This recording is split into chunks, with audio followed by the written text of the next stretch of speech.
All right. Let me get my PowerPoint pulled up here.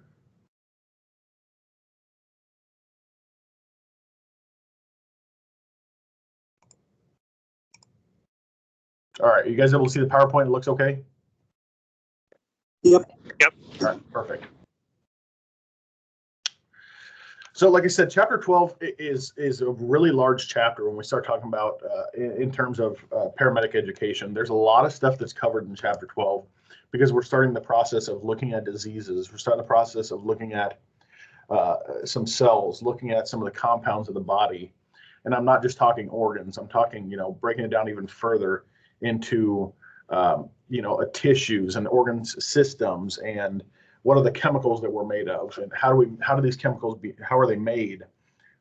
Ions, electrons, protons. That's all going to be stuff we're going to cover a little bit tonight. And again, don't feel overwhelmed, because a lot of this stuff in the chapter, that when I reviewed this, I don't know, a couple weeks ago and was looking at it, and half this stuff I was like, God, I don't even remember being taught this in paramedic school. But then there's the stuff that's pretty important, and you'll know because we're going to probably hit on it pretty hard when we start talking about like acid-base balance and some of the processes of disease and really what a disease is and how disease is broken down. So don't feel really overwhelmed. I try to make it as easy as I can for you guys. Some of the fluff I've tried to take out of this slideshow, some of the stuff I feel that isn't pertinent at all. And again, if it's not in your book or anything like that, I'm not going to test you guys on it. So don't look any further into this if you need to. Follow along on your book if you can. I also uploaded the handout for chapter 12 onto D2L, just so you can maybe follow along, or maybe if you're a person like me that you have to see something to remember it. You have to have a photographic, memory, and you have to see something in order to grasp it. But we'll go ahead and get started here.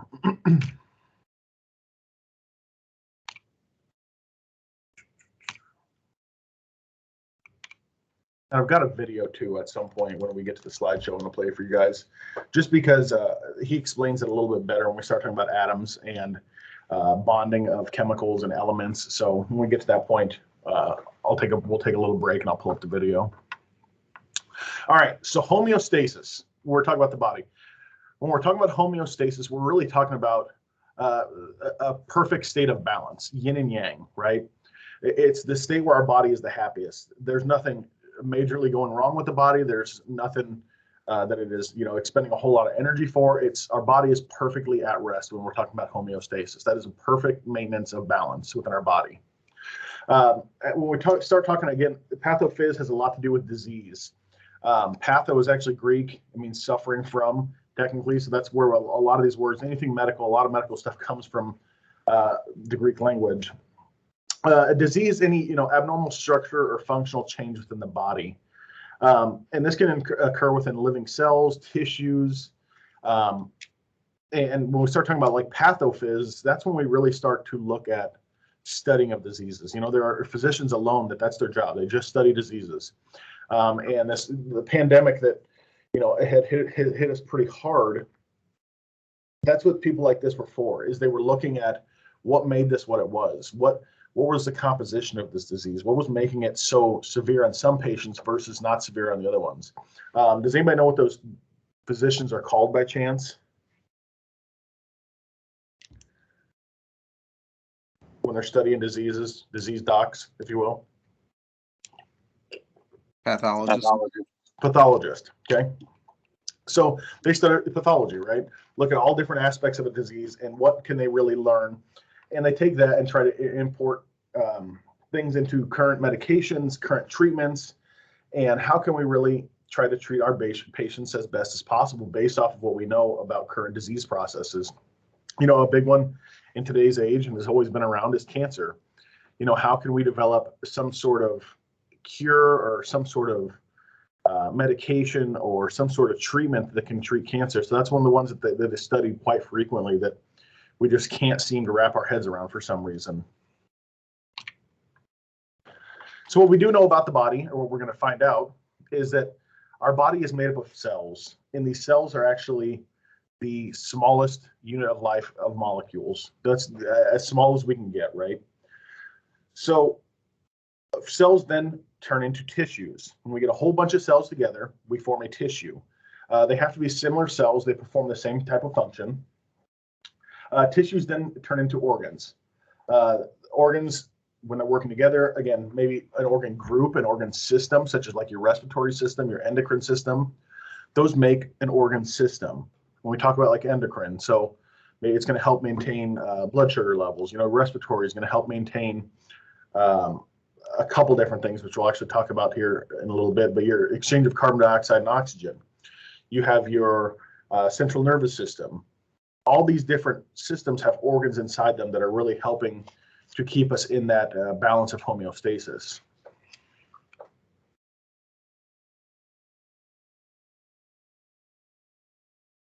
All right, an organism, group of systems function together. Technically, we are an organism. A human is an organism. We have different organ systems. Does anybody know, can anybody label all 11 organ systems by chance? If you can, great. If not, not a huge deal. But we're a little bit different organism, right? We're social people. We can walk around, we talk to each other, we have friends, we interact. Again, that's just how we are as people, as we are social creatures. When we start talking about populations, we're looking at organisms of the same species, so humans residing in a distinct geographic area. Why would a population have to do with disease? Disease spread and communicability. Yeah, communicability and disease spread. Maybe it's spreading over a certain demographic. Maybe it's spreading over a certain geographical area. That's when we talk about that, we're looking at the population, and we don't mean the number of people. We're just looking at people within that certain demographic or geographic area when we talk about population in regards to diseases.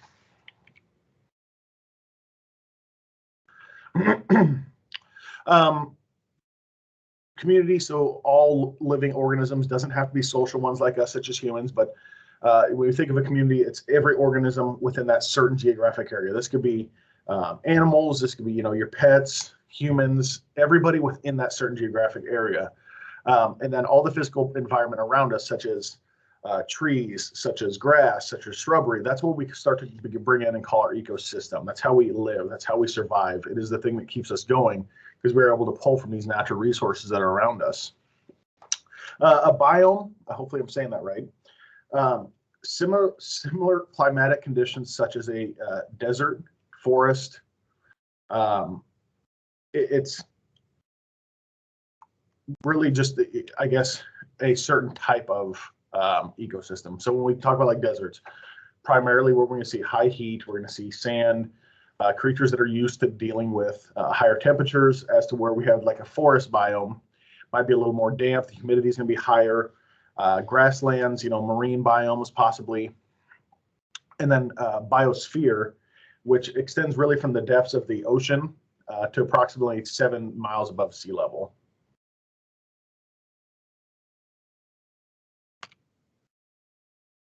See, like, I hate to say this, like that stuff that we just went through, it's in the curriculum, so we have to cover it, but a lot of the stuff was kind of pointless, in my opinion.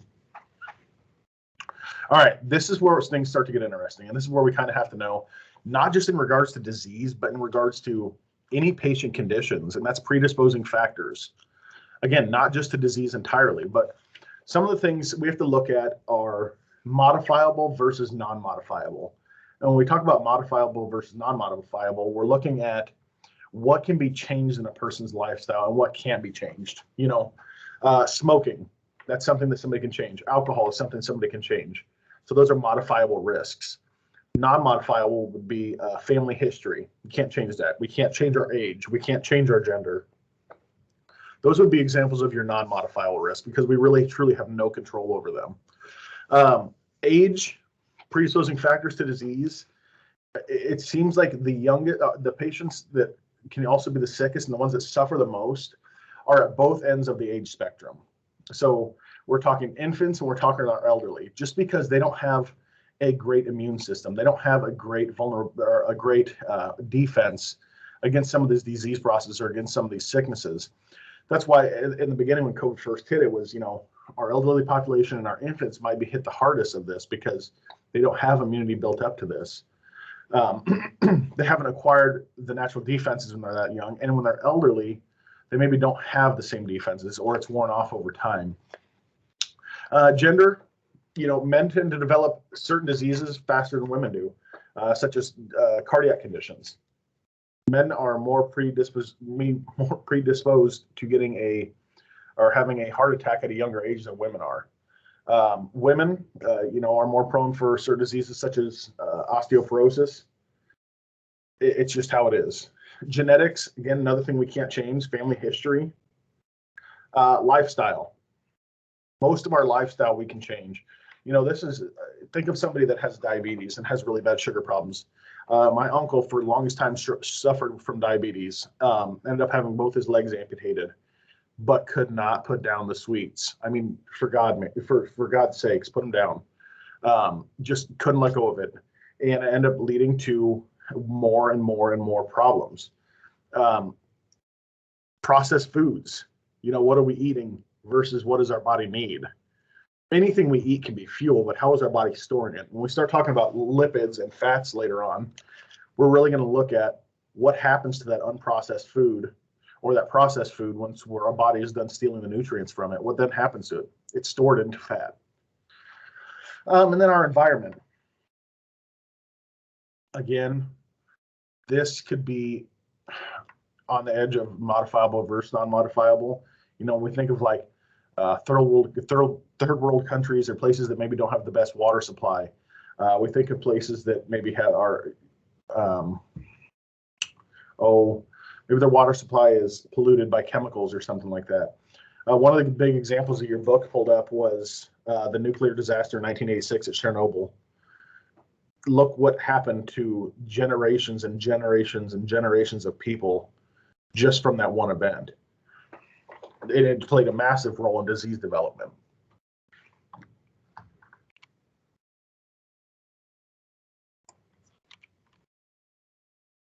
So again, some of the things we can and can't control. Can control our lifestyle, can control the environment somewhat, but we can't control our genetics. We can't control if we're male or female. We can't control our age.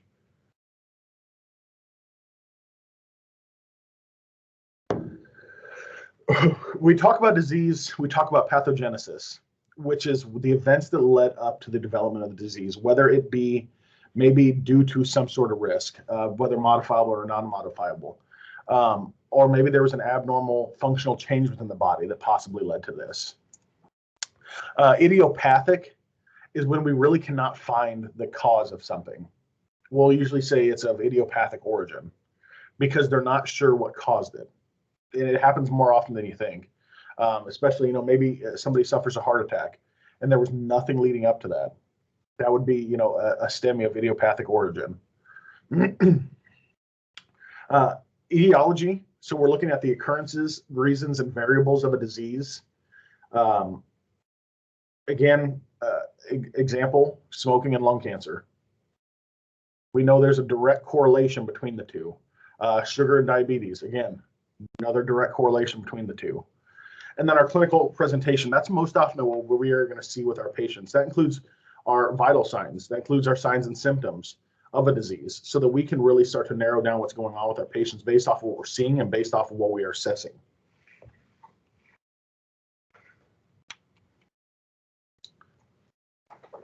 This is pretty big and don't get them confused. A symptom is what the patient tells you. They have stomach pain, right? That's nothing that's their opinion as to what's going on. A sign is what we find or what we see. Syndrome, specific constellation of signs and symptoms. So we talk about like Cushing's syndrome. That is a certain, I don't want to say number of things that lead to you to suspect something is going on as far as a disease process. And then the thing that we don't really do as paramedics is diagnose. Now we can come up with differential diagnoses. What do we think is potentially going on? And, I talked about assessments with a lot of you guys before, is when I'm talking to a patient and I'm trying to figure out what's going on, I try to narrow it down to 3 different causes as to what's going on with the patient. My first one is the one that I'm probably going to start treating immediately. And then I have 2 and 3 in the back of my mind as, okay, well, this could be going on with this patient as well. It's basically an assumption that you think the disease is going to follow a prescribed course, or the sickness is going to follow a prescribed course. And you'll watch for those signs and symptoms and see if they occur. If they do, then yeah, it just concretes what you think is going on a little bit more.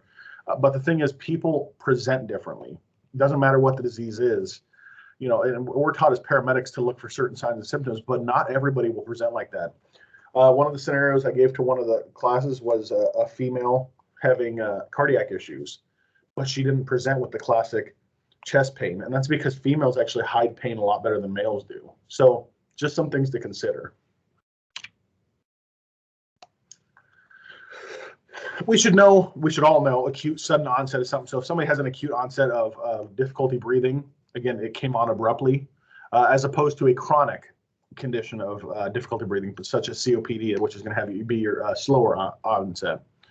Complications are abnormalities that result from the original problem. So a complication of, let's say, asthma could be the patient getting anxiety.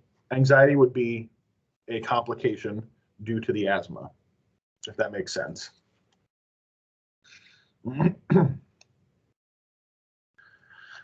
Sequelae complications common or expected. And this is when, again, you start to see a change in patient condition, but it's something you expected. As to where prognosis is the expected outcome of the patient. You know, if you go to the doctor right now and you have a common cold, they will give you a prognosis of, okay, you know, 2 to 3 days, you should be feeling a little bit better. Maybe it's an infection of some sort. They'll prescribe you antibiotics. Here you go. Here's what we're thinking. It's also the same for maybe somebody that goes to a physician to be seen and they find out they have cancer.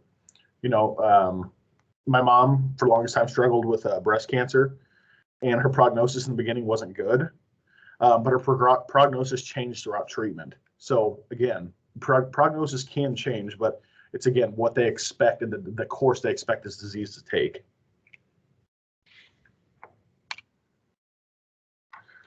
Some of our classifications of disease. So infectious diseases, again, that's something we're pretty common with right now. You know, COVID-19 was a perfect example of an infectious disease. I had a issue, it was probably 2 years ago now, 3 years ago maybe, where I was hospitalized for a week, had no idea what was going on. My fever was, I don't know, 104 if I remember right. It felt like a horrible, horrible flu. I was so tired, I couldn't keep my eyes open. And I would end up going to the hospital, and this is pre-COVID. I ended up going to the hospital, and they admitted me. And as soon as they did, the physicians and doctors that came in were wearing gowns, wearing face masks, all this. And you know, to me, it was kind of shocking because I didn't know what was going on. And I ended up staying a week in the hospital. Now, what they diagnosed me with was an infectious disease of unknown origin. They still don't know what had caused it. They tested me for all these different things, and nothing ever really came back that, oh yeah, this is the ringer, this is what caused it. Again, that would be like an idiopathic origin. They're not sure where it came from. Immunologic disorders, maybe inflammatory, ischemic, so lack of oxygen, metabolic disorders, nutritional, genetic, congenital, trauma, again, idiopathic of unknown origin. And a lot of these we are going to talk about throughout this chapter, and really treatment with them specifically as well.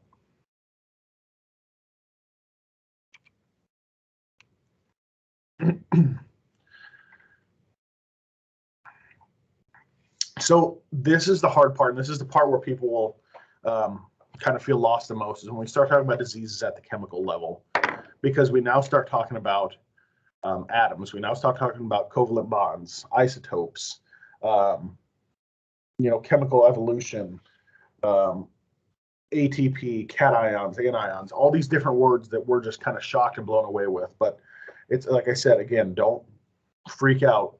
A lot of this stuff is fluff with the curriculum.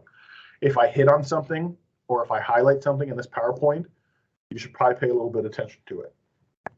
So this kind of all started with the Big Bang Theory, right? Who's ever heard of the Big Bang Theory? And I'm not talking about the TV show.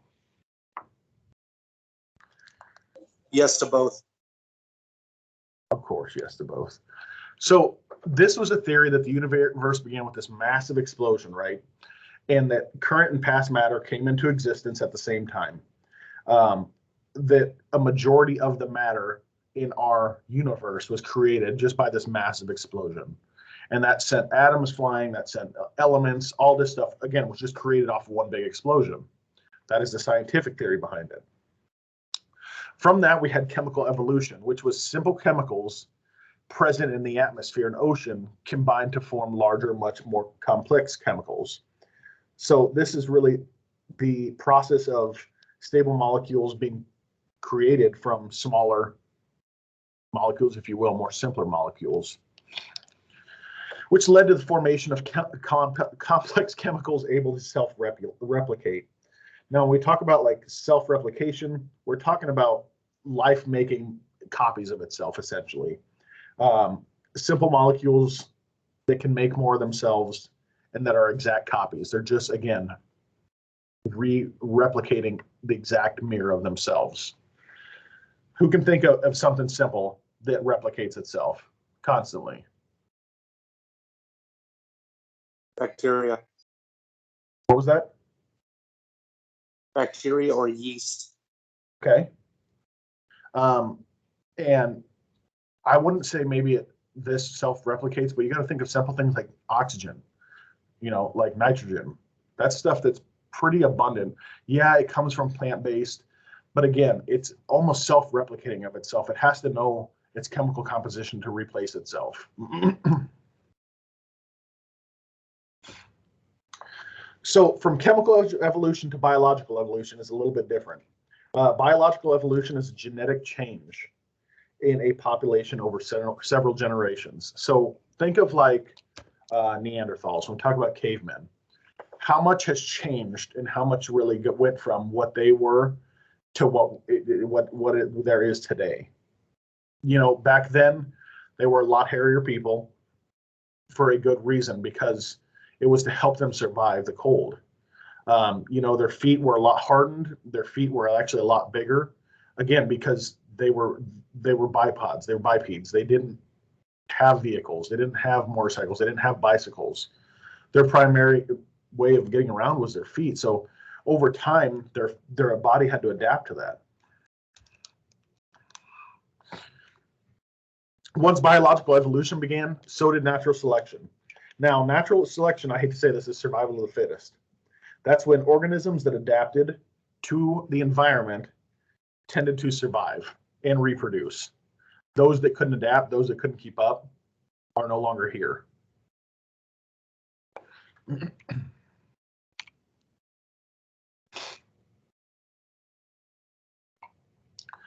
All right, so the chemical basis of life. We have an atom. When we talk about an atom, again, don't freak out. It's not a huge deal. Again, I'm not big in chemistry. I'm not a chemist by any means, but I try to say this as simple as I can. It is just a chemical unit which also has subatomic particles, such as electrons, neutrons, and protons, okay? Protons and neutrons are generally inside the atom, as opposed to electrons, which then actually orbit the nucleus. If you've ever seen, like, I don't know, Jimmy Neutron, maybe Big Bang Theory, how you have an atom in the middle and those electrons just kind of circle on the outside of it. That's what we're talking about here.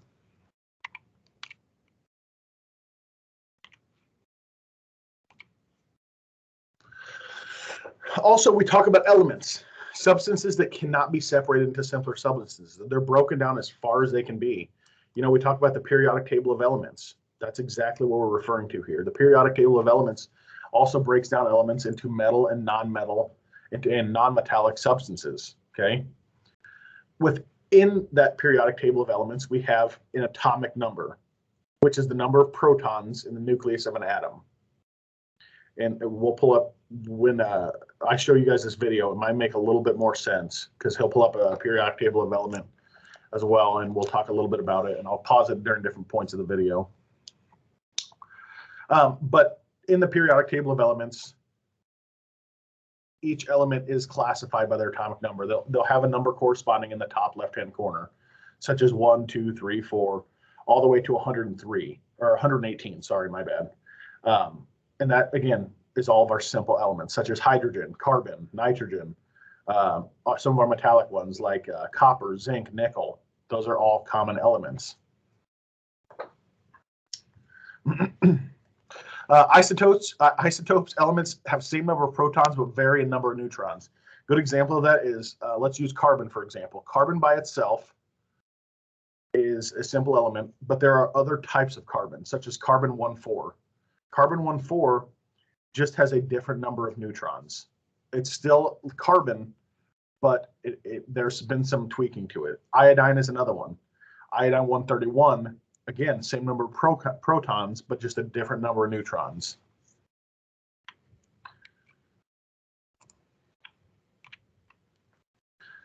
Example of our periodic table of elements. One on your top left-hand side is going to be hydrogen. Under that, we have lithium. Then we have sodium. I'm not going to go through every single one of these. But the top right one that they're referring to, where they're pointing the arrows to, that is helium. He is helium. So that 4 at the top is your mass number. That is the number of neutrons and protons together. Okay. As to where your atomic number is just the number of protons.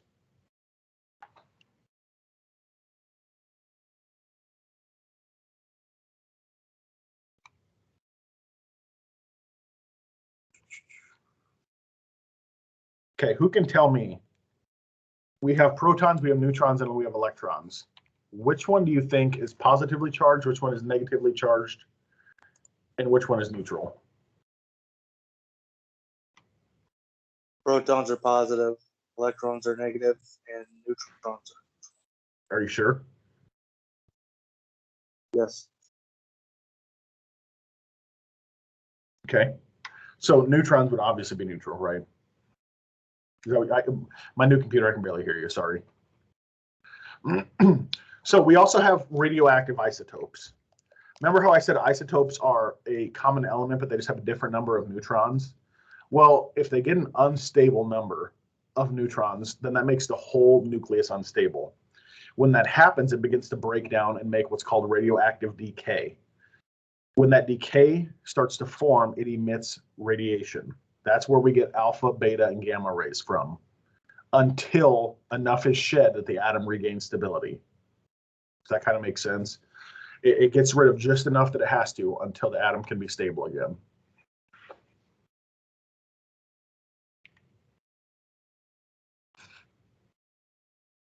What I want you to remember here is your orbital, specific shape, 2 or more electrons. Again, that is what circles the atom.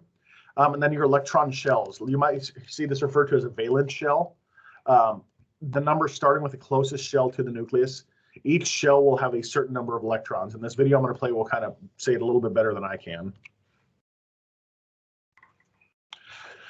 What it has to do with is chemical bonding. This video I'm going to show you again. So how do chemicals bond to each other and how do they share electrons? You know, when we talk about like covalent bonding, it is the equal share of electrons, sorry. But you have to have non-metallic substances to get a covalent bond. You can have some bonds between non-metallic and metallic, but they bond a little bit differently and they almost share. I wouldn't say it's equal sharing at that point. They share a certain number of electrons so that they're both happy, as opposed to a covalent bond where it's a perfect number on either side. Let me pull up this video real quick and it'll make a little bit of sense to you guys, hopefully. It's about an 8-minute video, so bear with me.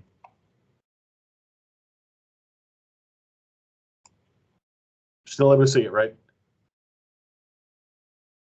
Yep. Okay.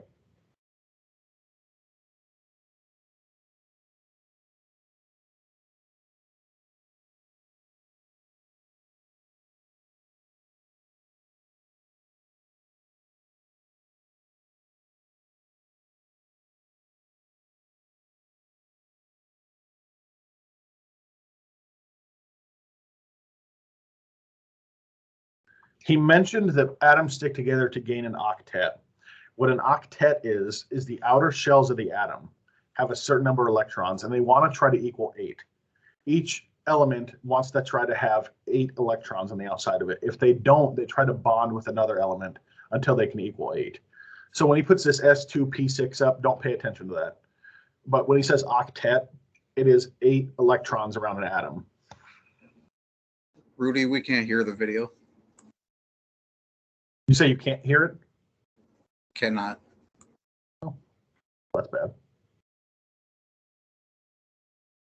Can anybody hear it? by chance? No. No.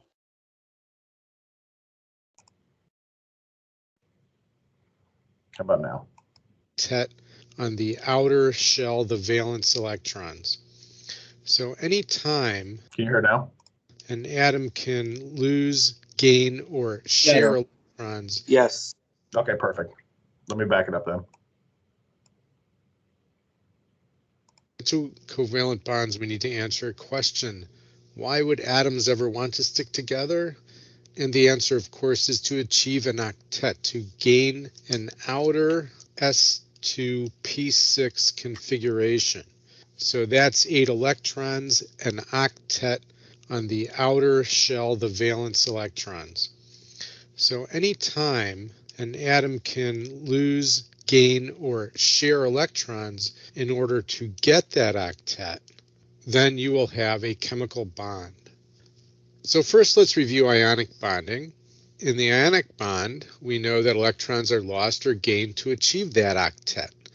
That formation of ions means there is an attraction due to having opposite charges. For example, potassium has only 1 valence electron, and fluorine has 7 valence electrons. So what's going to happen when fluorine and potassium react with each other? Fluorine needs to get 1 electron to get its octet. Potassium needs to give up an electron, allowing its s2p6 configuration just below the outer electron to become valence electrons and thus an octet. So what's going to happen here? And that's exactly what we predicted. Fluorine now has its octet. Potassium has its octet. But potassium is positively charged. It lost an electron. Fluorine is negatively charged. It gained an electron. So that positive-negative attraction is the ionic bond. So what are covalent bonds? In covalent bonding, the octet rule still is in place. They want to achieve a noble gas configuration, the octet rule, an outer s2p6 configuration. But rather than losing or gaining electrons, the octet is achieved by sharing electron. And a shared electron pair is called a bonding pair. Let's see how that works with chlorine. Chlorine is one of the diatomic molecules. It can form a covalent bond with itself.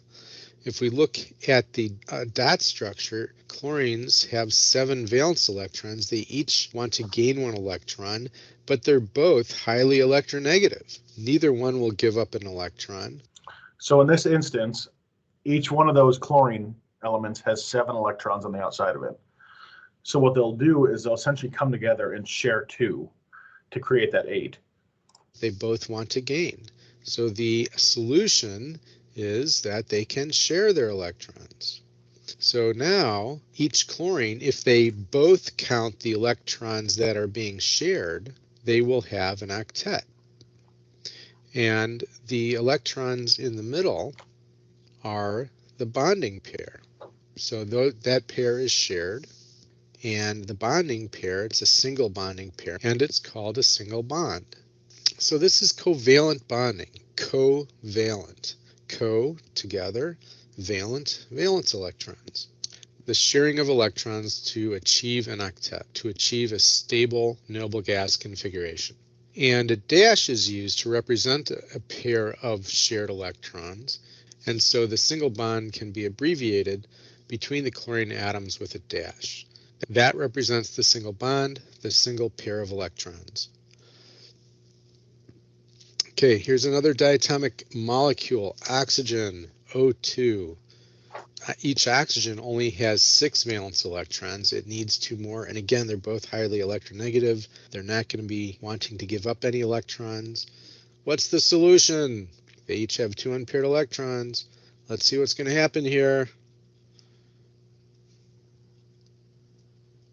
I think we've got a solution. If you can draw a circle around 8 electrons, including the shared electrons, then you've succeeded in creating a stable molecule. So here, each oxygen has 6 valence electrons, and you add the 2 shared electrons, that gives a full 8 outer electrons. And so the other oxygen does the same, and so together, sharing 2 bonding pairs, they each have an octet. That's a double bond, and so 2 dashes represent the two pairs of electrons that are in the bond. So this is the oxygen molecule O2. The cool thing about covalent bonding is that it allows for an amazingly large variety of compounds. Much more than ionic compounds. The amount of ionic compounds are limited by how many combinations of metals and nonmetals we can get, and that is a finite number. But the thing with covalent compounds is that you have carbon being able to constantly build on itself. So every time you add another carbon or nitrogen or an oxygen or a group of atoms onto a molecule, you've created another molecule, and you can just keep on going. So some simple examples: water, H2O, carbon dioxide, CO2, alcohol, this is the kind of alcohol that people actually put into their body, C2H5OH. And then we have somewhat larger compounds such as aspirin with 21 atoms. Here are the sex hormones. Estrogen is a class of hormones, and estradiol is one of them. And of course, there's testosterone. One thing that's really fascinating about these two molecules is how similar they are. If you look at the atomic structure of estradiol, there are 3 6-carbon rings and 1 5-carbon ring. And that's exactly what we see with testosterone. So there's not a lot of difference between these two molecules. They both have oxygens at either end, and there's not a lot of difference in the amount of atoms. 44 atoms in estradiol, 49 atoms in testosterone.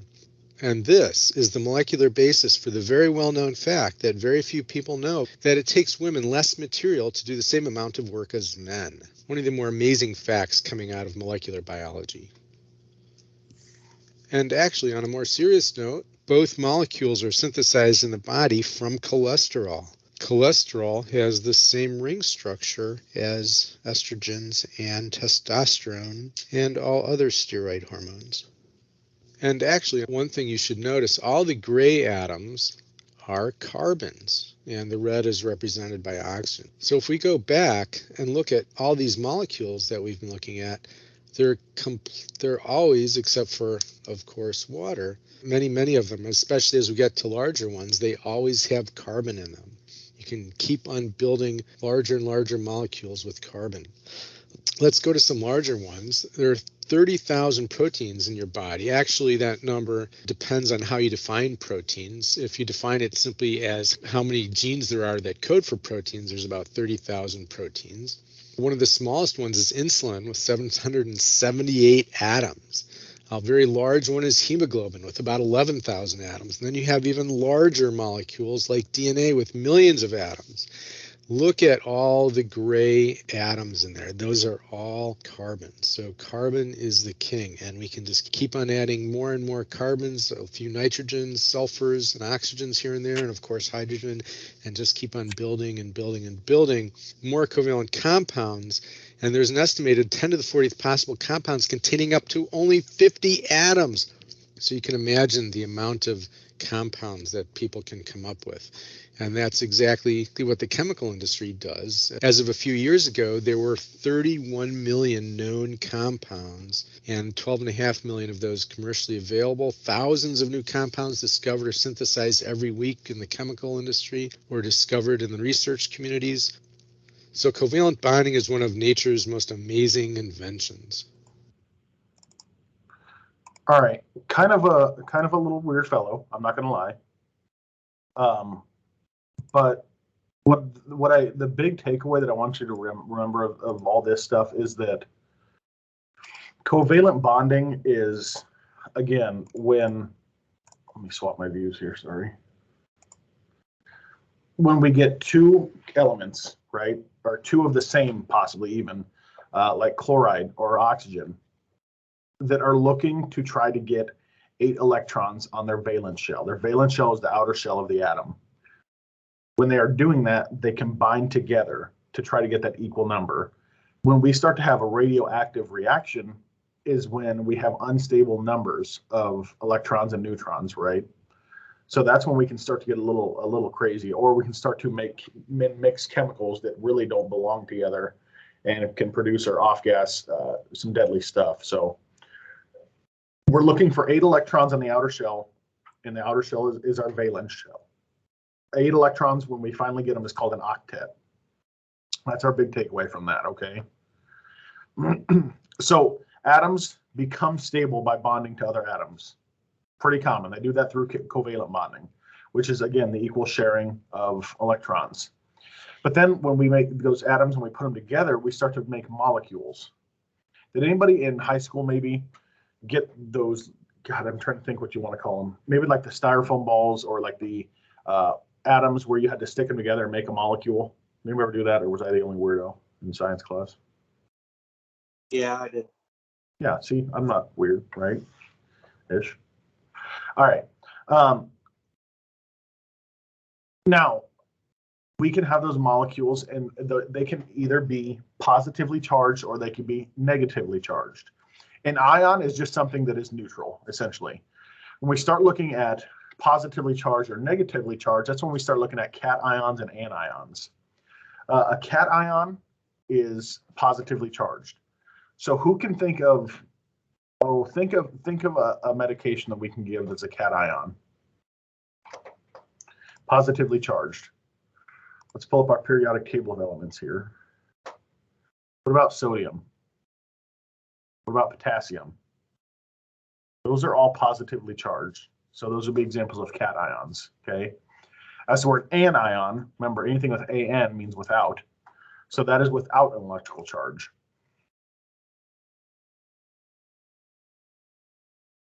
And then we have our ionic bond, which he briefly spoke on, but it is when opposites attract. Since they attract, they form atoms of the opposite positive and negative charges, somewhat like a magnet, if you think about it, and that's when we get an ionic bond.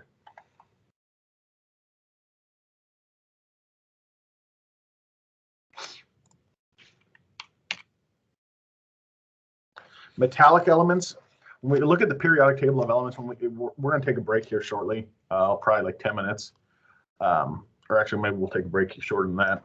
I'll pull up the periodic table of elements when we come back, and we'll talk about metallic elements versus non-metallic and how to really differentiate them between the two. So remember, though, metallic elements lose electrons. That's what they want to do. They want to shed one. As to our non-metallic, want to gain electrons. So they try to pull the electrons over to them. And remember, the electrons are just kept on the outer shell. Yeah, why don't we, before we move on, let's take let's come back at like 7. Let's take a 14-minute break. That'll give me time to get the periodic table of elements and everything pulled up. Please don't feel like your head's going to explode. Again, I promise a lot of this isn't stuff you need to know. It's super important. Yeah, it's great to have in the back of our minds, but I can't tell you anybody I knew that ever said they had a chemical question like this or an atom question on their national registry. And I wouldn't abuse you guys and put that on the test. So take a break. We'll come back and we'll discuss some more.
I'm back.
All right. Hopefully you guys can see this periodic table of elements. Again, we don't deal a whole lot with this as paramedics, and when we talk about chemical compositions and organic chemicals and atoms and atomic numbers versus mass numbers, we're not looking for very in-depth knowledge with this. We're looking for just the very basics and you to grasp the understanding that molecules are essentially, two or more atoms placed together, and then where you can find the table of elements, having to do with how we can mix or how we come up with some of our chemicals, such as sodium, which is over to the left side here, Na, and then chlorine, which is off to the right side, Cl, and how we can essentially combine those two and make sodium chloride. Same thing with H2O, so water and oxygen, or hydrogen and oxygen. So let's see, hydrogen in the upper left-hand corner versus oxygen over to the right here. It's not as hard as it looks. It's a lot simpler when you start looking at the periodic table.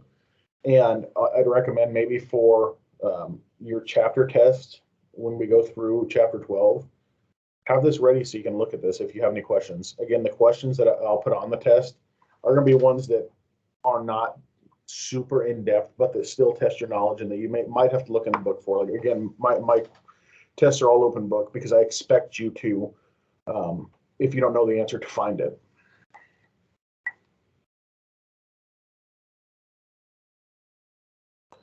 Get this pulled back up.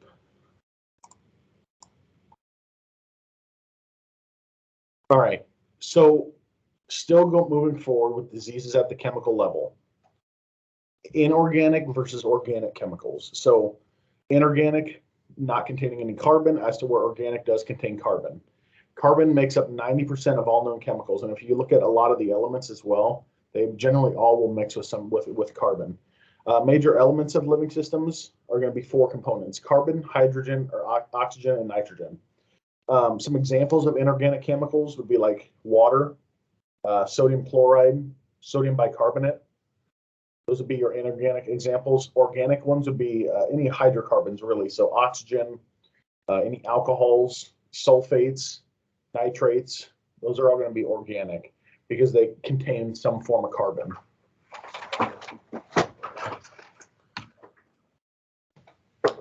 When we mix 2 or more elements, we get a compound, such as oxygen and hydrogen. We get H2O, right?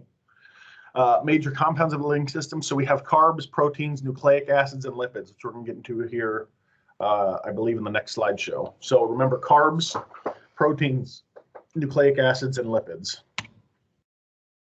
So when we talk about carbs, carbs has a lot to do with us as paramedics. I mean, it's the same reason we start talking about like monosaccharides, polysaccharides, disaccharides. There's a reason why we give somebody dextrose, maybe D50, when their sugar's really low, and then we have them eat a sandwich. Why is that? Why do we do that? Why do we have them eat carbs afterwards? So their body can break them down over time and give a constant boost of glucose. Yeah, so their body can break it down over time and absorb that sugar slowly. One of the best examples that I ever got on turning a carbohydrate into a sugar, and you can do it at home. If you have a saltine cracker, put it in your mouth, don't chew it, just let it sit there and dissolve. It'll actually go from tasting salty to sweet because it's breaking down into sugar. So some examples are monosaccharides, which are simple sugars: glucose, fructose, and galactose. Very basic, essentially straight sugar. Some of our disaccharides, which are complex: sucrose, lactose, maltose. Those are what you're going to find in like sodas and some juices, as opposed to an all-natural sugar that is simple. Polysaccharides have to do with our starches, cellulose and glycogen. Cellulose, what is cellulose? I mean, it's in the majority of everything that we give our patients. It's in the majority of things that we're prescribed as patients, and it's plant-based. That's all it is. A lot of the medications that we give patients are plant-based or plant-driven, such as You know, you got to think fentanyl.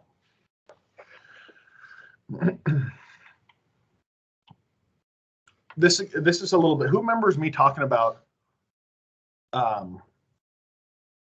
glucagon at one point? The glucagon things, and we even did them maybe at one skills at one point or something like that. Remembers me talking about glucagon? Yes. Okay, so glucagon, how it works? It's an IM medication, right? Comes in that little red case. That is like our last resort instead of dextrose. Maybe we can't get an IV on somebody. Maybe we have a patient that can't receive dextrose for whatever reason it is. I had a patient like that had cancer, and they were able to, metabolize dextrose for some reason, so we had to give them glucagon every time. Glucagon, what it does is it activates glycogen, which is a polysaccharide, so a type of sugar that is stored in the liver. When we give glucagon, that is essentially the transport for glycogen then to act and bring the blood sugar levels up through a process called glycogenolysis. So once we administer glucagon, and even epinephrine, we'll do it in your normal person, you got to think, when we get a big adrenaline rush, when our body has an adrenaline rush, our body dumps as much sugar as it can. It tries to spike us and get us ready for whatever we're having an adrenaline rush for.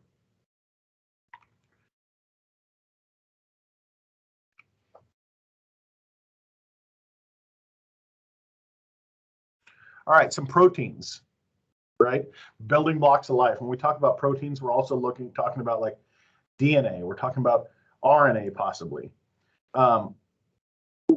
What are, I guess, some examples of proteins? Can anybody think of any by chance?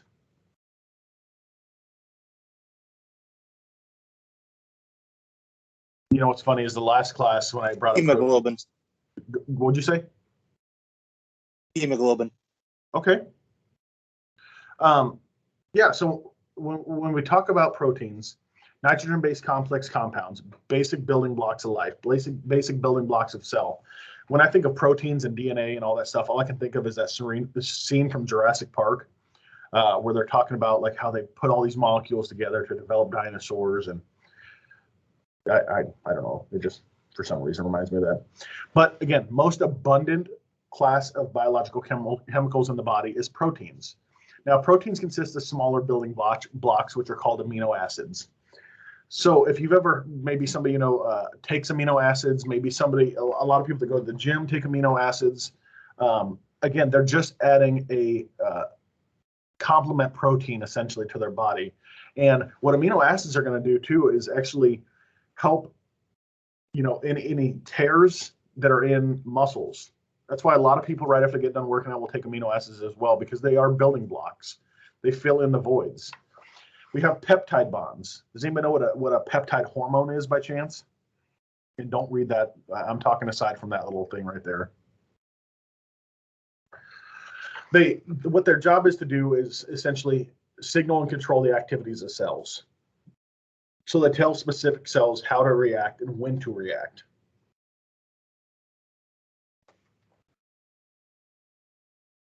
When we talk about like a peptide bond, we're talking two amino acids joining, molecule of water is released, and then actually the sequence of the amino acid itself gets put into play.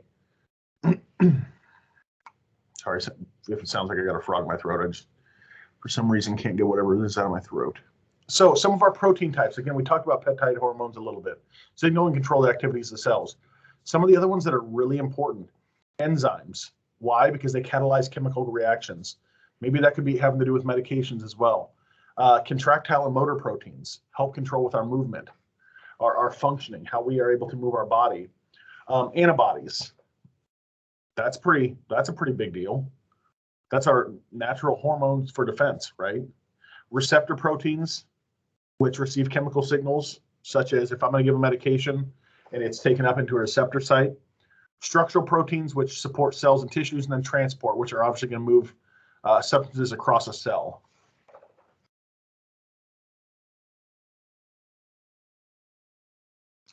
All right, when we start to get into nucleic acids, ATP is energy of the cell. Anytime you hear ATP, it is the energy that the cell uses. That is how the cell functions. Is just like everything else in our body, it has to have energy to be able to function, right? True name for ATP is adenosine triphosphate. Principal source of energy. Let's see here. Let's move on to this. Lipids. What's another word for lipids?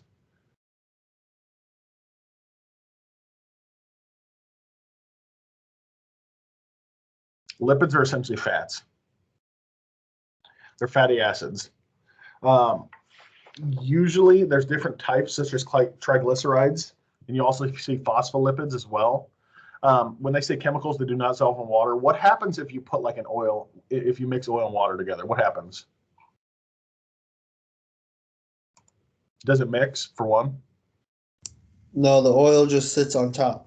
Yeah, because they're not compatible with each other, right? So they will always separate. I don't care how big a spoon you put in there. I don't care if you put them in a blender and mix them all up. They will always separate. They might just separate into little bubbles, but they will always be separate from each other. Same reason if you pour oil inside of a lake or something like that, the oil will always create a film on top as to where the water is underneath. Triglycerides, rich sources of energy for the body, okay? Now, a triglyceride is essentially leftover nutrients.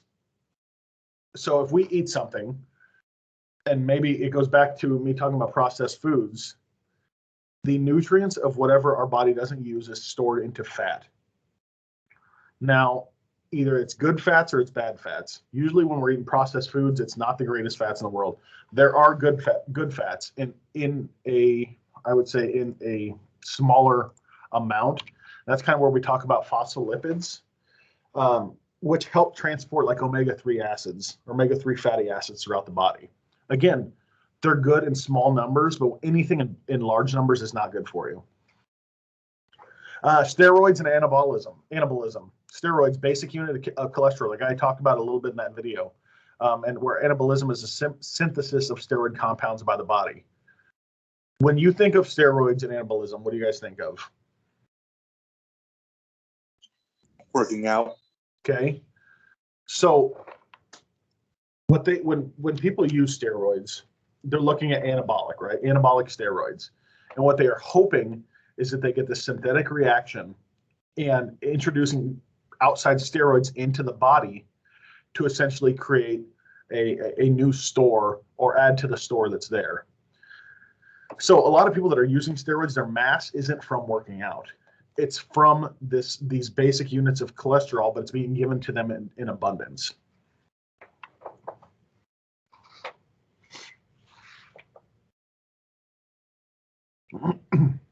Water is with everything we do. How much of our, let's say, body is fluid, is water essentially? 70%. Roughly 70%. You know, it's funny with water, and when we talk about our patients as well, when we talk about like CHF and where people are really retaining a lot of fluid, whether it be in their legs or it be in their lungs or something like that, do you know how much fluid they can pull off of somebody that is truly having edema? Like, I mean, weight-wise, in one sitting, how much weight they can essentially pull off somebody? Just take a guess. 500 mils to a liter. Okay. How much does a pound of a water weigh? Or I mean, not a pound. How much does a gallon of water weigh? Approximately 8 pounds. 8.3 pounds, right? So we need a lot of water to make a gallon. Now, there are times where people, especially if they're taking diuretic or something like that, you can see a weight shift of, I'm not kidding you, 12 to 14 pounds in a day if you were to weigh people from one day to another, just because they're retaining so much fluid. Now, water is essential for us as humans, right? Polar molecule, creates hydrogen bonds, and again, it transports things throughout the body.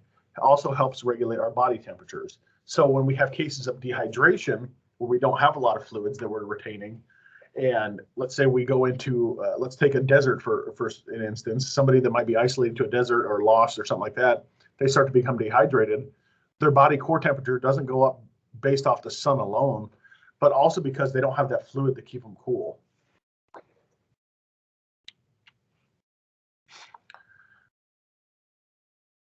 Back to our atom. So we have H2O, right? 2 hydrogen ions, 1 oxygen ion. If we were to combine 2 of them together, they would then share a hydrogen ion, as in this right side over here, B, example B. If they combine with the hydrogen ion.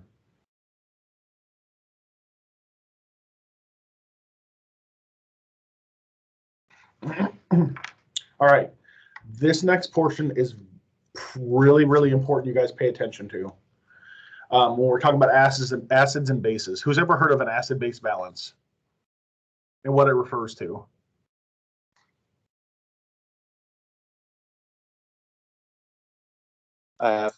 You're going to hear about it tonight, if not. Okay. So, acids, substances that give up protons during chemical reactions. Okay, that's great. Bases, substances that require protons during chemical reactions. Again, the definition is great, but I want to know a little bit more in depth about acids and bases, right? So, how we can determine that is by looking at a pH scale, and we can determine what acid, base, and maybe even what neutrals really mean. Our pH scale helps us measure a degree of acidity or basicity or alkalinity when we start talking about pH balance. And I'm going to have an exercise for you guys here shortly on how to really determine the pH of somebody, or how to look at what kind of state they're in. So here's our scale, and this isn't a pH scale, but this is looking at acidic versus alkalytic or base. So does anybody know what our normal pH numbers are, what we want to try to stay within, especially if we have patients? Maybe ABGs are drawn on them. You're going to see this a lot in the ER. We draw ABGs because they want to determine what their pH is. Does anybody know what that normal level is? 7.1 to 7.3. Close, but no. 7.35 to 7.45. 7.35 to 7.45. Absolutely. That is the, if you don't have that written down somewhere, and if you can remember it, that is the number. That is the number you need to remember for pH. 7.35 to 7.45. That is essentially neutral, right? When we start to get below 7.35, we start to become acidic. Okay, so the lower on the scale we go, we become acidic. The higher on the scale we go, we become alkalytic, which is also a base. Easy way that I remember this. When I was going through paramedic school, one of my instructors came up to me and handed me an amp of D50 and asked me what the pH was on D50. So I looked at this amp, and it says it had a pH of 4.2. That means it's really acidic. I mean, not super acidic, but it's pretty acidic as compared to what our normal levels are within the body. So if you think about it, if we start an IV on somebody and we give them D50 and that vein blows, one of our first things that we should do is notify the hospital, because it is very necrotic to their blood vessels. It's the same thing with a person that has diabetes for long term, is that their blood vessels can begin to break down. They can have early onset Alzheimer's, early onset dementia, because they have so much sugar in their system that is causing their pH to shift. So remember, anything under 7.35 is acidic. Anything above 7.45 is alkalytic. Okay, so we're looking at acidic versus alkalytic. That's the first step. We'll come back to buffer systems because I want to keep going where we're at right now.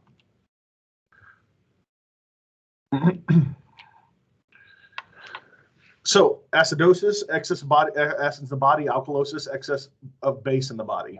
Now we can have two types of respiratory issues, respiratory acid-base disorders. We can have respiratory acidosis and respiratory alkalosis.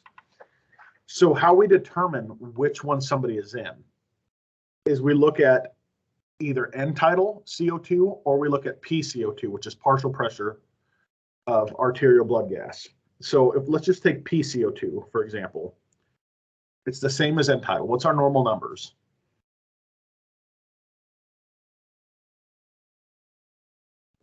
$35 to $45.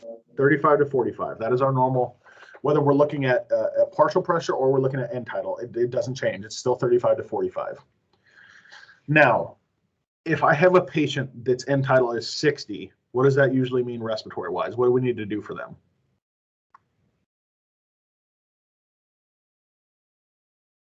We need to get them to blow off some carbon dioxide, so we need to get them. Okay, how do we do that? breathing more. Breathe some more, right?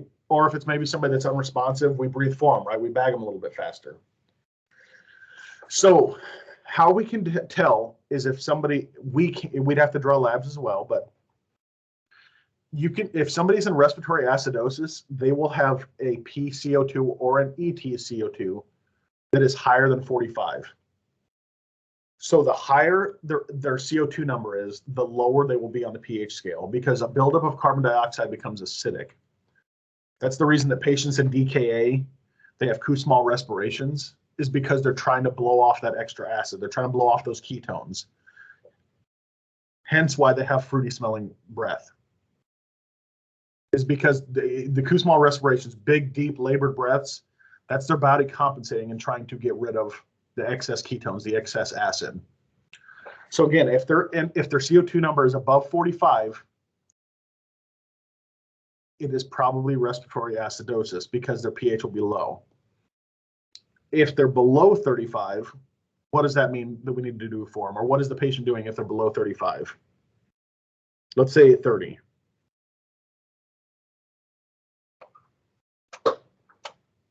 They're breathing too much. They're breathing too much. Maybe a case of anxiety, hyperventilation. They're breathing too much, right? We want to try to slow them down a little bit. That's when we would have alkalosis, because the lower they are on the CO2 number, then the higher their pH is going to be. When we talk about respiratory, it's always the opposite. If they have a high CO2, they'll generally have a low pH. If they have a high pH, they'll generally have a low CO2.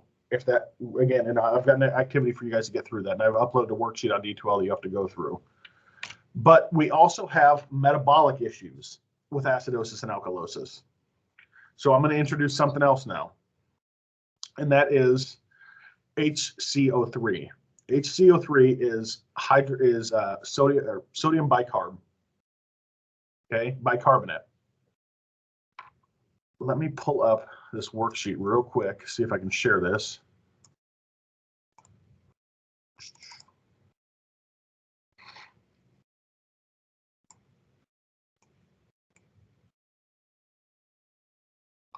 You guys able to see that worksheet? Yep. Okay. So there is respiratory issues and there's metabolic issues. How I can determine if it is a metabolic issue is I look at their HCO3, their bicarb numbers. General number is between 19 and 25. Okay. Anything less than 19 or greater than 25, the issue is most likely metabolic. If their bicarb is normal between 19 and 25, the issue is probably respiratory. And we just have to determine if it's acidosis or alkalosis at that point. So again, the first thing we do is we identify the pH. So anything above 7.45, patient's alkalosis. Anything below 7.35, the patient's acidic. Then we look at CO2. If they're above 45 or below 35, it's most likely a respiratory issue, but that doesn't guarantee it. We also have to look at the bicarb number.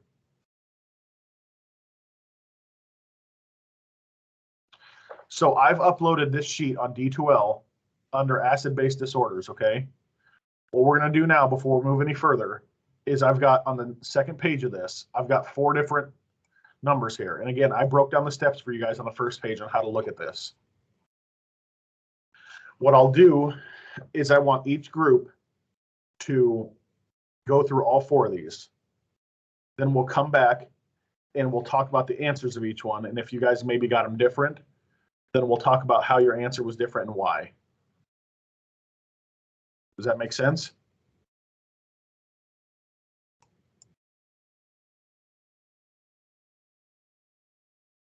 Yes, no, maybe so. All right, let me get you guys assigned into rooms. And again, if you have questions, please, by all means, just let me know.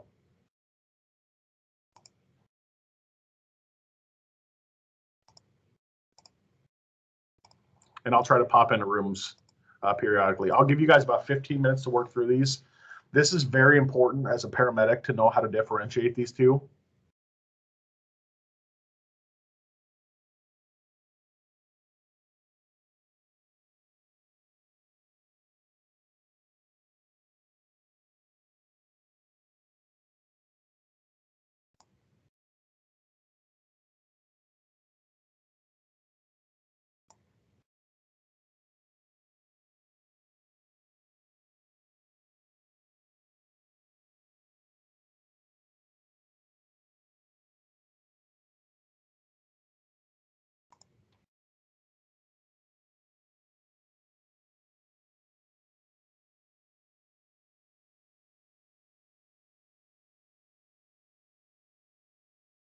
Shane, I don't know why it didn't stick you in your room. You either, Carrie. You guys can hear me though, right? Yeah, I got you. Yes, sir. Great. It doesn't care about you, apparently.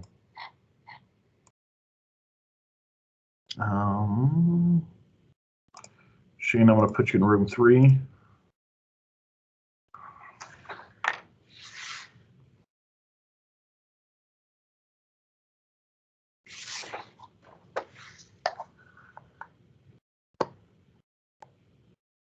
And Carrie, I'm going to put you into room 2. So when you get sucked over there, that's how you know where you're going.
All right, guys. So let's talk through some of these questions. Let me get this pulled up here and. All right. So number one, we'll go with group one, which I'm not sure who was group one. Let me get that pulled up. Spencer, Scott, Nick, Nate, and Jesse. What'd you guys get for this first one right here? Respiratory alkalosis. Okay, how'd you get that? Just by comparing all the variables. 7.5. Okay. And you're right. You're absolutely right, because the bicarb number is within normal limits. So with bicarb being within, between 19 and 25, we can rule out metabolic issues right there. PCO2, or partial arterial blood gas for carbon dioxide, is lower than 35. So we would expect to see our pH climb, which we do in this instance. So yeah, respiratory alkalosis. Did anybody have anything different on that, or have any questions on that? Anybody in the class?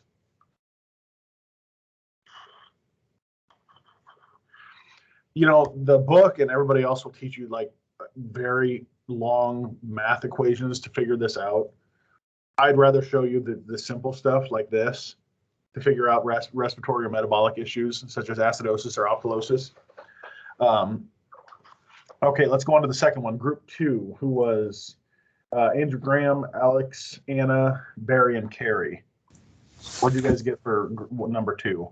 Metabolic alkalosis. Okay, I'd agree with that. So we've got our pH is above 7.45, and our CO2 is also elevated as well, but yet our bicarb is out of whack. So I would agree that that's metabolic alkalosis, absolutely. Anybody get anything different for that one?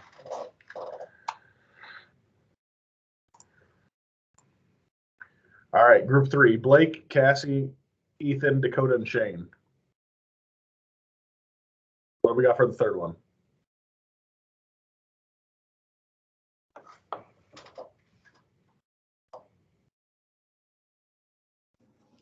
Respiratory acidosis. Okay, I'd go with that. So we've got a low pH indicating it's acidic. We've got a partial arterial carbon dioxide of 56. And again, anytime we're holding on to CO2, we're going to see a lower pH because we're holding on to acid. And our bicarb numbers within normal limits. All right, group 4, Matt, McLean, Joel, John, and I believe maybe that's it. What'd you guys get for that one? Metabolic acidosis. You know, and this was a tricky one. So our pH was within normal limits, right? It's actually on the higher end of the spectrum. So I wouldn't even say acidosis or alkalosis. I would say they're having a metabolic issue, but as of right now, we can't rule acidosis or alkalosis because it's within normal range. But I'm guessing on this patient, if we redrew lab values in 10, maybe 15 minutes, we'd probably see a change, and then we could probably rule it out and see what's going on. But it's going to be a metabolic issue, of course, just based off their bicarb numbers. And this could also be somebody that has prolonged diabetes. I mean, we look at the causes of some of these things, such as metabolic acidosis. You know, that's DKA, alcoholism, diarrhea, cardiac arrest, renal failure. And you want to know something really odd? Casey's Pizza, taco pizza, for some reason, the yeast is higher in it and actually gives off, it can actually elevate your pH for some reason, or your carbon dioxide for some reason. It was a neat little thing I found out.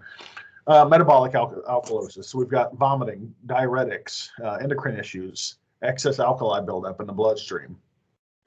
And then our respiratory problems. So obviously, if we're acidic with respiratory problems, we're holding on to carbon dioxide. So maybe that's non-ventilation, obstruction of some sort, edema in the lungs, pneumothorax, COPD, and then alkalosis, hyperventilation, CNS trauma or disease, hypoxia, anxiety, and sepsis.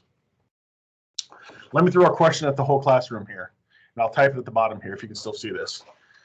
If I have a pH of 7.1 and a PaCO2 of, oh God, let's say 0.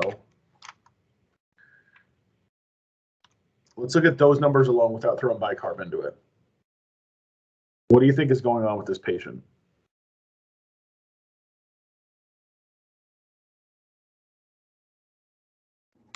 They're dead. Yes. Let's do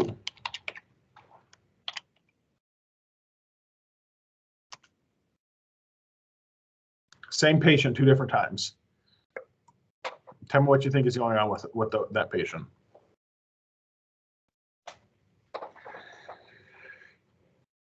Well, they weren't breathing, and then we did something to make them breathe again, so now they're blowing off all the acid. Okay, so they're real acidic, right? So they got a buildup of acid. Let's say that first patient, could that be somebody that's in a prolonged cardiac arrest? Yeah. Because you got to think, even let's talk end tidal for a second, right? End tidal we can put on patients either a nasal cannula or through an ET tube. If we put end tidal on somebody and it reads 0 and they've been down for a little bit of time, that's bad. As opposed to if we have somebody that's maybe in cardiac arrest and we put them on end tidal and it reads 70, what does that mean? They might have just gone into cardiac arrest, right?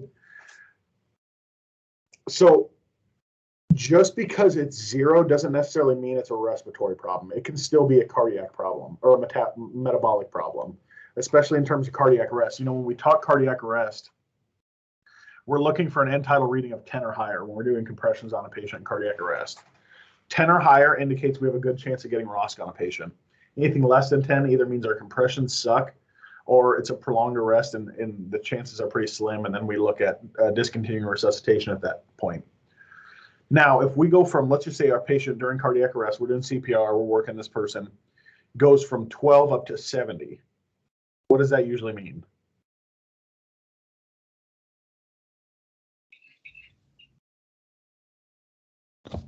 Generally, it's, what'd you say? They started breathing on their own. Not necessarily started breathing, but their metabolism kicked in because now they're perfusing. So that's when we should check a pulse. Because I'm guessing if their end tidal jumped up that quick, they've probably got a pulse back because again, they've got perfusion. Now, this is a good example that we had. I had a patient in cardiac arrest one time. End tidal was, God, I think 8. We'd been working this person for about 30 minutes. We were actually just getting ready to call it. I was on the phone with medical control.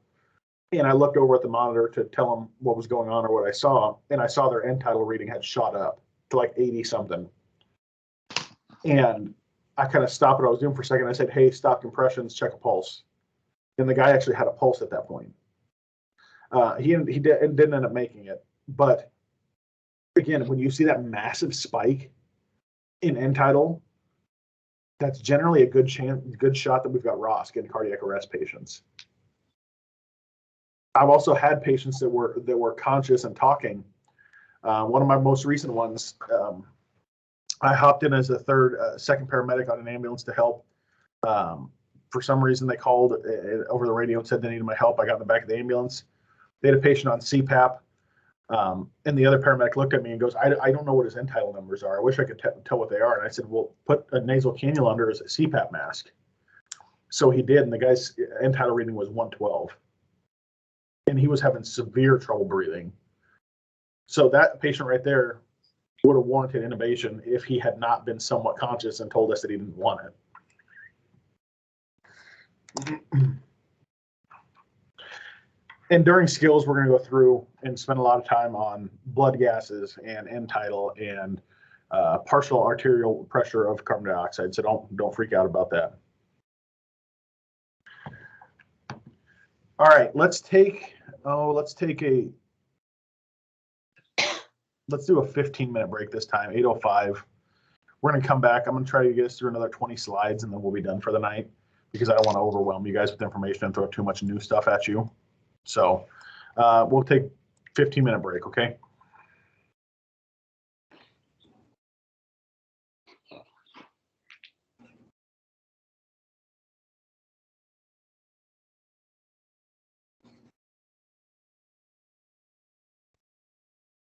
Rudy, couldn't a change in the CO2 like that indicate something's wrong with the tube?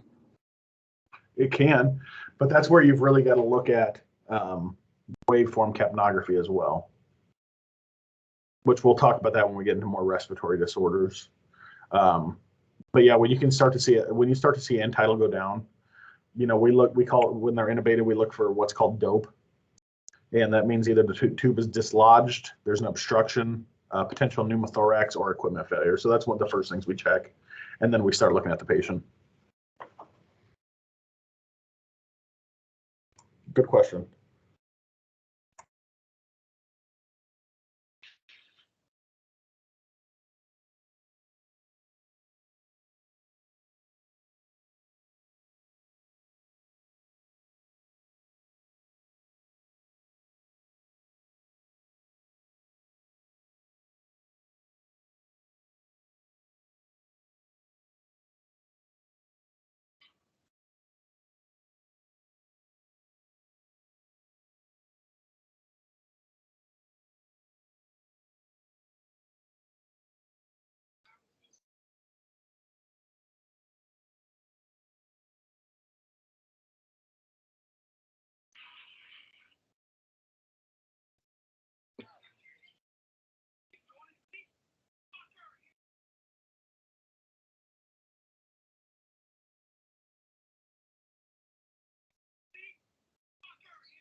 All right, guys. If you can see my screen right there, I've put up some different displays of end-tidal waveform. And this isn't all of them, this is just some abnormal ones. So that top one where it says esophageal intubation, I don't know if you can see that very well or not.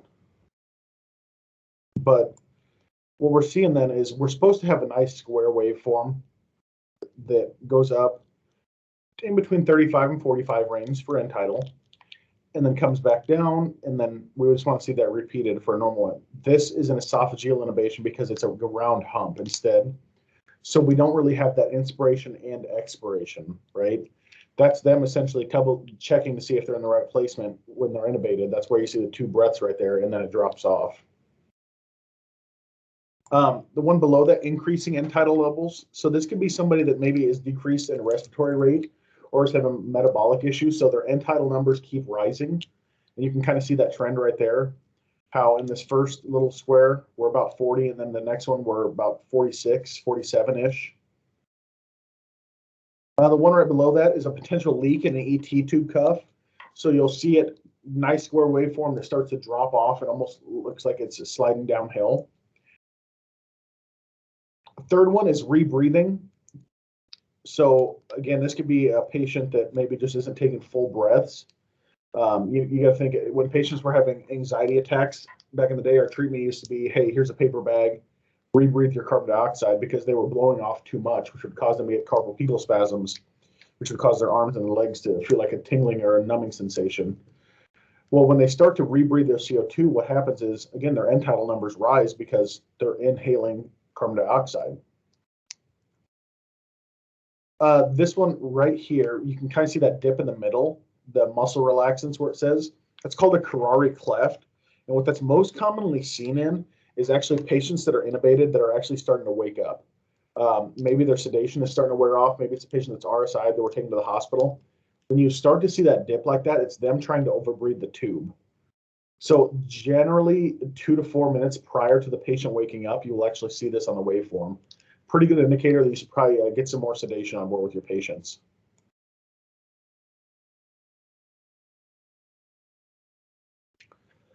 Airway obstruction. So anytime we get a shark fin, what we call it, it's an indication of bronchospasms, such as asthma, some form of COPD, or an airway obstruction.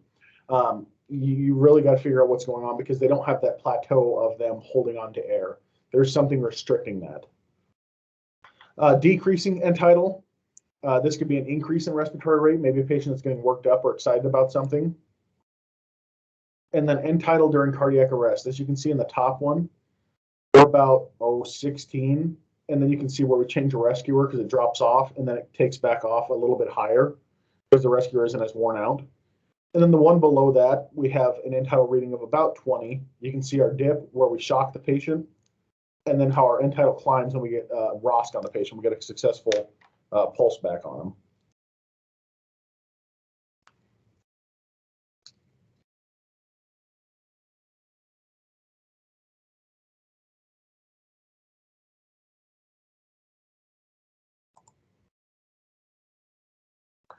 All right, there are some symptoms or some systems that try to counteract when we have an acid-based issue. So whether it be a metabolic issue or a respiratory issue, we have some natural systems of our body that try to kick in and take care of that. The first one is being the buffer system. What the buffer system does is it tries to allocate bicarb within our body and tries to hold on to any hydrogen ions, because those hydrogen ions will then bind and hopefully lower our acidity level. That happens immediately once our body realizes there's a problem. So that is our first buffer system. Our second buffer system is our respiratory system. If our body feels that our CO2 is too high, it'll start having deep labored respirations, such as Kussmaul respirations for patients in DKA. Or if it feels like we don't have enough, it'll make you breathe a lot faster. That system takes minutes to hours before it can kick in. We have an electrolyte shift, which is our body either retaining sodium or potassium. And then we have our renal system, which is our body saying, okay, I have too much acid built up, forcing us to urinate or forcing us to hold on to fluid to potentially, counteract an acid-based issue. So our 4 buffer systems, the first one being our bicarb, second one being respiratory, third one being electrolytes, and our fourth one being our renal system. Again, anything outside the parameter of 7.35 to 7.45 is considered abnormal. Generally, the good rule of thumb and something that's good to know is a shift of 0.5 to 1 in either direction can technically be fatal for patients. So when I said we had a patient 7.1, that's almost incompatible with life at that point.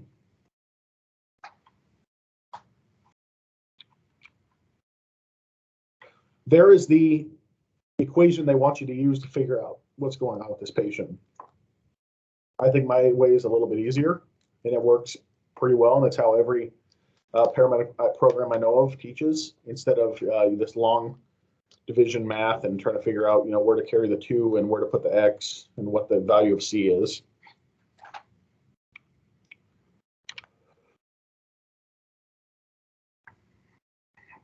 I went over that already. So hypercapnia is an increased level of carbon dioxide in the body, as opposed to hypocapnia, which would be the opposite. So that would be a lower level of CO2 in the body.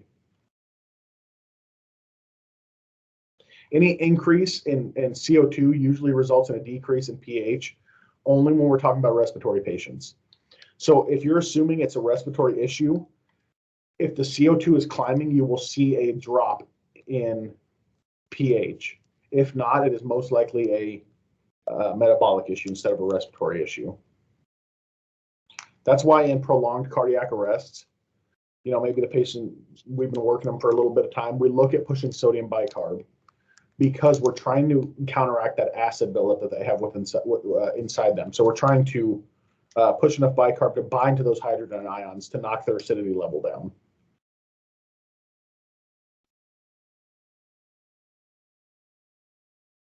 One of the biggest ones that we'll run across is hyperventilation. The next patient, and this is an EMT skill that Iowa Department of Public Health said EMTs can put patients on end-tidal. They can't interpret waveform capnography, but they can look at capnograms. They can look at the numbers and determine what those mean. So the best thing that we'll run across is hyperventilation, or the easiest thing we'll run across is hyperventilation. That's patients that are suffering from anxiety usually. You'll get called and you'll know right when you get there that they're having a situation because they're breathing really fast. They talk about a situation that just happened in their life. And honestly, it's not a bad thing. Put them on end-tidal and just see what their end-tidal numbers are. One of the things I like to do in skills lab for you guys is bring in a cardiac monitor and I hook myself to end-tidal. And I do different respiratory patterns so you can see the difference. Pulse oximetry is great, but pulse ox only measures the amount of hemoglobin that is saturated. The problem is if we have a patient that has maybe carbon monoxide poisoning, we can still get a reading of 100% for pulse ox because, again, 100% of the hemoglobin is saturated, but not with oxygen. So end-tidal is really becoming a gold standard in paramedic level care. And it used to be back in the day, we didn't really use it that often, and we'd always blame the service. Oh, our services don't want us using this because it's too expensive. That's not true at all. Most services that I know are actually getting rid of just regular nasal cannulas and going to end-tidal nasal cannulas. Remember, you can place them under a CPAP as well. I challenge you, as students going through paramedic school, put end-tidal on your patients now as EMTs and start to figure out what's going on with them. Look at their numbers. Are they breathing too fast? Are they breathing too slow?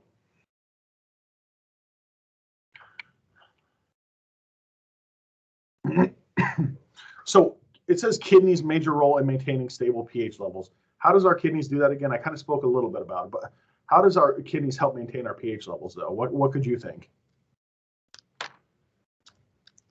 I mean, what if we were really acidic? What could our body do?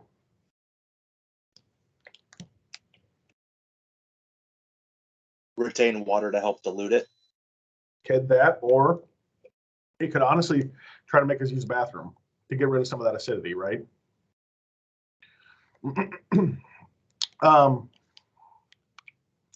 What I will tell you about respiratory acidosis and alkalosis is that, yeah, we might not be able to truly tell because we don't have an ability to draw blood gases in the back of an ambulance. But we can form a differential diagnosis based off what's going on with our patient.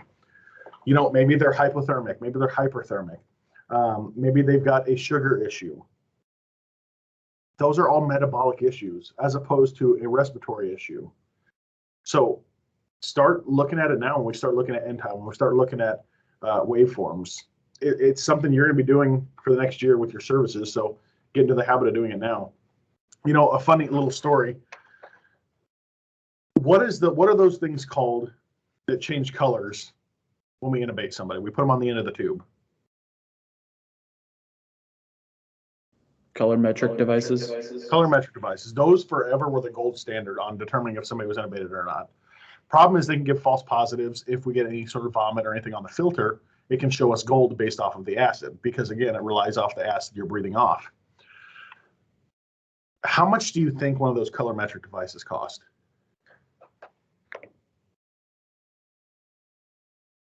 $5. They're anywhere from $50 to $70 for one.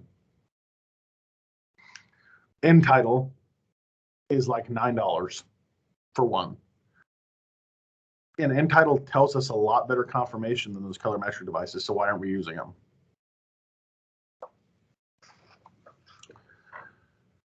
All right. I'm not going to bore you guys anymore tonight with this, because the next part is the cellular level of diseases, and that opens up a whole new Pandora's box that we'll cover next week. What I want you guys to really retain from tonight, the biggest thing that I can tell you honestly, is your acid-base balances. Looking at your numbers, your 7.35 to 7.45, knowing if your patients are in respiratory alkalosis or acidosis, knowing if they're in metabolic, knowing the differences, knowing your buffer systems and what those entail. And then knowing a little bit about your atoms, sure, like your valence shells that contain your electrons, what the numbers mean in your periodic table of elements, and covalent bonding. Those are the big things from the takeaway that I want you guys to really focus on from tonight. Like I said, a lot of the other stuff is non-pertinent in my opinion for what we do. And again, it's not tested on. So why I really don't feel like putting in that curriculum then. What questions do you guys have for me before I let you guys go for the night?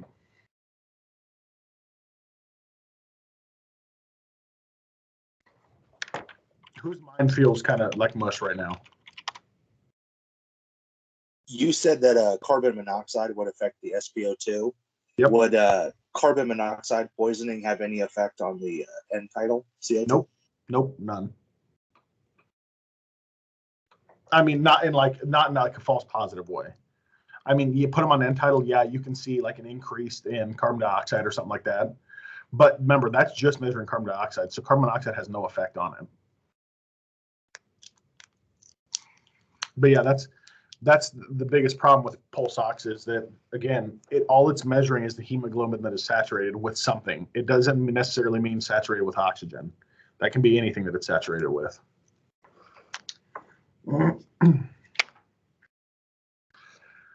All right, if you don't have any questions for me, you're free to go. If you do, shoot me an email, call the clinical phone within working business hours, please, or send a text message to it and I'll give you a call. Shoot me a message on Teams, whatever works for you guys. Otherwise, have a good night, guys. Hey, Rudy, I have a question about